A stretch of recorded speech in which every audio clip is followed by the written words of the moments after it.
Welcome back. Continuing the news.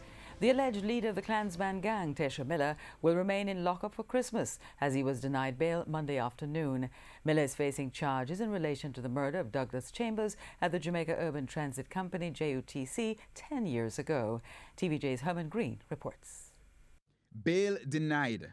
That ruling for Tesha Miller at a bail hearing on Monday in the Home Circuit Court.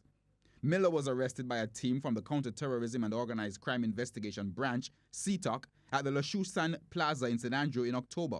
He was charged days later for the murder of Douglas Chambers at the Jamaica Urban Transit Company, JUTC Spanish Town Depot in 2008. On Monday, prosecutors reported that they have two witnesses who will testify that Miller gave the order for Mr. Chambers to be killed.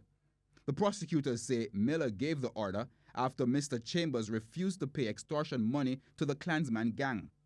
They say the JUTC chairman was accused of disrespecting the gang by paying money to another Spanish Town-based gang.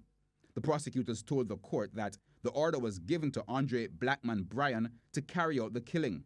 Bryan was subsequently tried for the murder but was acquitted by a jury. On Monday, the prosecutors opposed Miller getting bail on the grounds that he is a flight risk and has previously absconded bail. They say he has been traveling using the fake name Marlon Williams and has been deported from the United States and the Bahamas. Miller is to be tried under the Evidence Act, where the two witnesses will give testimony by video link. The application for the video link trial is set for March 19, 2019. Herman Green, TVJ News.